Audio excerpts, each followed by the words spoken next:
Masauraro Assalamu alaikum, Aisha Sharif Baba ke muku barka da hantsi. To a cikin shirin za ku ji cewa shugaba Trump ya nanata barazanarsa ta kwace ikon yankin Greenland, inda ya ce dole ne Amurka ta mallaki tsibirin domin kare Rasha ko China daga kwace ikon yankin. An ayyana dokar ta ɓaci kan bala'in da yawa a faru a kudu maso gabashin Australia, inda wutar daji ta lalata gidaje da kuma haddasa katsewar lantarki. A Najeriya likitoci sun dakatar da ayyukansu na yau da kullum ga jama'a a jihar Edo har sai an kubutar da wasu abokan aikin su da 'yan bindiga suka sace. Mun ɗauki mataki aurace wuraren ayyukan har kuma sai lokacin da yadda gwamnati da jami'an tsaro suke ɗaukar matakin ganin cewa an ceto waɗannan mambobi namu likitoci guda biyu.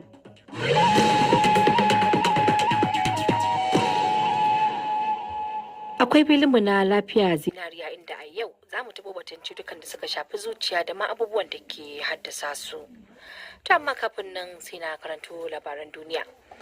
An sake shafa dare ana gudanar da zanga-zangar kin jinin gwamnati a Iran, inda mutane suka fi titunan Tehran da sauran biranen kasar, masu kuma suka yi bijirewa mahukuntan kasar.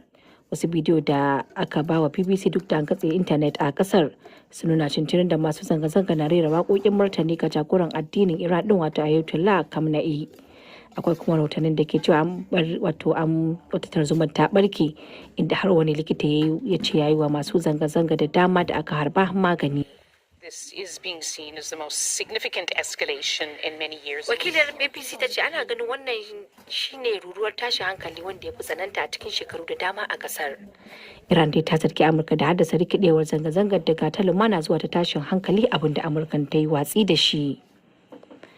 Shugaba Trump ya nanata barazanarsa ta kwace ikon yankin Greenland, yana mai cewa dole ne Amurka ta mallaki tsibirin domin kare Rasha ko China daga kwace ikon yankin. Da ke jawabi ga manema labarai a fadar White House, ya ce Amurka za ta yi wani abu a yankin na Greenland ko ana so ko kuma ba a so. Yankin na Greenland dai wani bangare ne na kasar Denmark, wadda ta kira bukatar Mr. Trump a matsayin abin da ba za a amince da shi ba. Cin wata sanarwar haɗin gwiwa da shugabannin jam'iyyun siyasa biyar na yankin suka fitar, sun ce al'ummar yankin ne za su yanke duk wani hukunci akan abin da ya shafi yankin su. Har ma suka ce ko kuma suka kira ga Amurka da ta kawo ƙarshen wannan yunkuri nata na kwace musu ikon yanki. Amurka ta sake kwace wata tankar mai a yankin Caribbean. Sakataren harkokin tsaron ƙasar ya ce an zargi tankar da ɗaukar man da Amurka ta sanya wa takunkumi inda ta bar Venezuela. Wasu hotunan bidiyo sun nuna yadda sojojin Amurka suka shiga wani jirgin ruwa bayan sun sauka daga jirgi mai sukar ungulu suka kuma bin tankar man. Wannan tankar da ita ce ta biyar da Amurka ta kwace a baya-bayan nan. Shugaba Trump ya ce tankan na kan hanyar ta ne ta koma Venezuela, kuma ga dukkan alamu tana dauke da man da za a sai da shi ne. To labaran duniya na zuwa muku ne daga nan sashen Hausa da BBC. Wani sabon bidiyo ya nuna yadda wani jami'in shiga da ficen Amurka ya harbi wata mata a Minneapolis a ranar Larabar da ta gabata.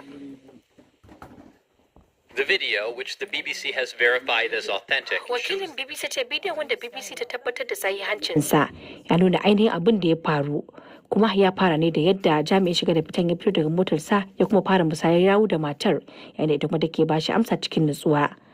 Mataimakin shugaban ƙasar Amurka JD Vance ya wallafa wani bidiyo a shafinsa na sada zumunta, inda ya rubuta cewa ta tabbata jami'in ya yi kokarin kare kansa ne a lokacin da ya harbin bindigar.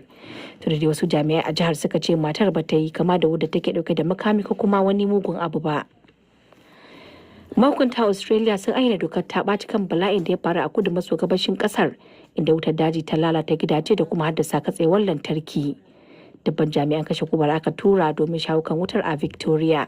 Kazalika wutar dajin ta haddasa tsananin zafi a yankin, inda zafin da ake fama da shi yanzu haka ya kai digiri fiye da 40 a ma'aunin Celsius, sannan kuma wutar ta kona gonaki da girman ya kai hekta 300 a dajin da ta kama. To ƙarshen labaran duniyar kenan daga nan sashen Hausa na BBC.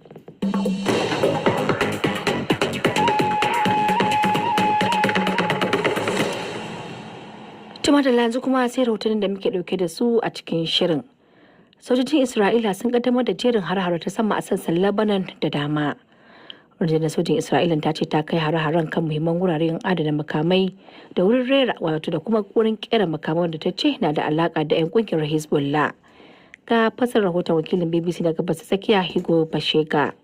Rundunar sojin Isra'ila na kai hare-hare kan Hezbollah kusan a kullum, amma harin da ta kai a yanzu ya fi tsananta. An kai hare-haren a wurare da dama a kudancin Lebanon da kuma inda kungiyar ke da iko. Harin na zuwa kwana guda bayan rundunar sojin Lebanon ta ce ta kwace ikon tsaro a kudancin kasar karkashin wani shiri na kwance ɗamarar mayakan Hezbollah. Amma hukumomi a Isra'ila sun yi watsi da sanarwar yayin da take shirin ɗaukar matakin soji na murƙushe Hezbollah. Rahotanni daga Isra'ila sun ce shugaba Trump na Amurka ya goyi bayan Isra'ila kan ƙaddamar da farmakin na gurgunta Hezbollah. A gaida Awal Ahmad Janyo da fasar rahoton Higo ba Sheka. To a Najeriya likitoci sun dakatar da ayyukansu na yau da kullum ga jama'a a jihar Edo har sai an kubatar da wasu abokan aikinsu da 'yan bindiga suka sace. Rashin jihar na kungiyar likitocin Najeriya wato NMA ne ya yanke wannan shawara domin gana an ɗauki dukkan matakan da suka dace wajen kare rayukan likitoci a jihar. To da jin ƙarin bayani kan wannan batu Abdulsalam Ibrahim Ahmed ya tuntuɓi Dr. Manir Bature Tsafe, sakataren yaɗa labarai na kungiyar likitoci na ƙasar wato NMA. Likitocinmu guda biyu da ke aiki a jihar Edo sun samu wannan iftila'i na sacewa wanda aka sace su a yayin da suke hanyar su ta zuwa wurin aiki. Kuma abun takaici ma ɗaya daga cikinsu wanda aka sace su tare da ɗan uwansa wanda ba likita ba, shi ɗan uwan nasa amma riga an kashe shi. To wannan ya ɗaga hankalin mambobinmu a ƙasa baki ɗaya musamman su waɗanda suke aiki a jihar Edo. Mun ɗauki mataki na sanar da gwamnati da kuma kira gare su musamman jami'an tsaro akan su yi huɓasa ganin cewa an ceto su waɗannan likitoci namu domin su zo su ci gaba da ba da tasu gudunmuwa a wajen kula da lafiyar al'umma. Kuma a nasu ɓangare su kuma ƙungiyar likitoci ta jihar Edo ta yi zamanta kuma ta ga ya dace ta ɗauki mataki na dakatar da aiki tukuna har sai sun ga huɓasa da kuma gamsuwa da matakan da gwamnati jami'an tsaro suka ɗauka na ganin cewa an ceto su waɗannan likitoci guda biyu. To dakatar da aiki kamar yaya? Sun ɗauki matakin ƙaurace ma wuraren ayyukansu, sun ɗauki matakin ƙaurace ma wuraren ayyukansu tun daga jiya Juma'a har kuma sai lokacin da suka samu gamsuwa da ganin yadda gwamnati da jami'an tsaro suke ɗaukar matakin ganin cewa an ceto waɗannan mambobi namu likitoci guda biyu. To wannan mataki da likitocin suka ɗauka a jihar Edo har zuwa yaushe ne?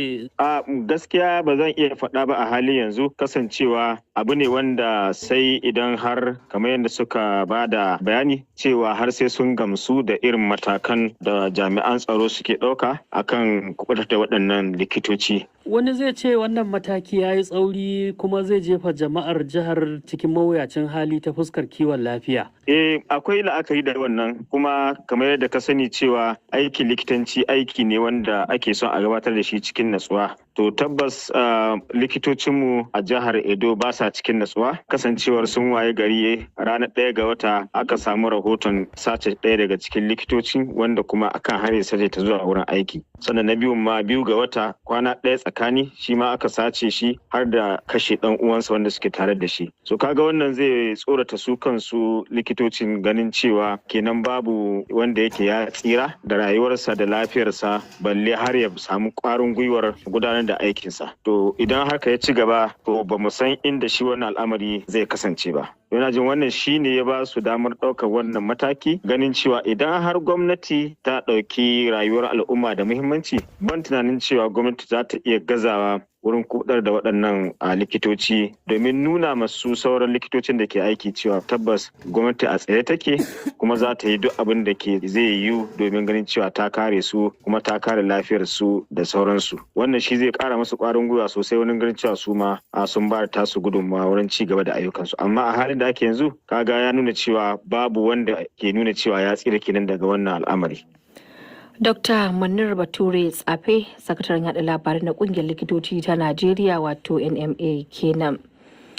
To a Najeriya har yanzu rahotannin yunkurin sauya shekarar gwamnan Kano Abba Kabir Yusuf na ci gaba da jan hankali inda wasu ke tambayar yadda matsayin APC Kano zai kasance idan har hakan ta tabbata. Har yanzu da raɗe raɗin gwamnan Kano zai bar jam'iyyarsa ta NNPP na zuwa APC na ci gaba da bazuwa duk da yake shi da kansa har yanzu bai fito ya gaskata ko kuma musanta hakan ba. Wakilinmu na Kano Zahra Dilawan ya duba wannan batu a kuma rahotonsa. Tunda batun komawar gwamnan Kano injiniya Abba Kabir Yusuf zuwa jam'iyyar APC ya fito fili, mutane da dama ke ci gaba da tambayar shin yaya za a kwashe a jam'iyyar APC Kano bisa la'akari da siyasar Najeriya, duk inda wani gwamna yake shine jagoran jam'iyya, ko da kuwa gwamnan sabon tuba ne a jam'iyyar, shi ake ɗauka a baiwa jam'iyyar cancakat. A yanzu dai Dr. Abdullahi Umar Ganduje, tsohon gwamnan Kano kuma tsohon shugaban APC na ƙasa, shi ake kallo a matsayin jagoran jam'iyyar a Kano. Duk da yake sanata Barau Jibrin shine mafi girman mukamin gwamnati a APC Kano kuma ɗaya daga cikin mafi 'yan siyasa da suka fi cire da jam'iyyar da kuma 'ya'yanta. Garba Kore dawakin kudu dan jam'iyyar APC ne da ake raba kofa da su a Kano, kuma na tambaye shi ko suna maraba da zuwan Abba a cikin APC? Duk ɗan jam'iyyar APC na faɗin Najeriya ba iya jihar Kano ba. A Kano kuma tun daga kan shi jagoran APC Abdullahi Umar Ganduje zuwa kan shugabanninmu na ƙasa, kowa yana maraba da zuwan Abba gida wannan tafiya mai albarka. Yanzu idan shi Abba gida ta tabbata ya koma jam'iyyar APC, wane ne jagora kenan a jam'iyyar? Ko akwai al'ada ko ba al'ada, gwamna ba wasa bane. Gwamna babban abu ne a jiha. Ai abin girmama ne kuma gwamna a jam'iyya. A bangare ɗaya kuma mutane na son sanin koya za a kare game da batun takarar 2027, duk da yake har yanzu bai bayyana aniyarsa ta tsayawa takara a APC Kano, amma kullum magoya baya suna tallata gwanayensu musamman a gidajen rediyo. Alhaji Baffa babbaɗin Agundi jigo ne a jam'iyyar APC. Gaskiya a abin da na sani ana murna da shigowar shi mai girma gwamna Abba gida cikin wannan jam'iyya ta mu ta APC. To amma kamar a iya sanin ka ana tattaunawa da APC Kano da bangaren gwamna Abba, ko dai kuma labari kuke ji kamar yadda kowa ma yake jin labari? A gaskiya magana ana tattaunawa a matakin ƙasa gaba daya, kuma ina da masaniyar cewar an sa lokacin da shi da shugaban jami'a na jihar Kano zai dawo Kano, za su dawo Najeriya kai, wanda in sun dawo za a zauna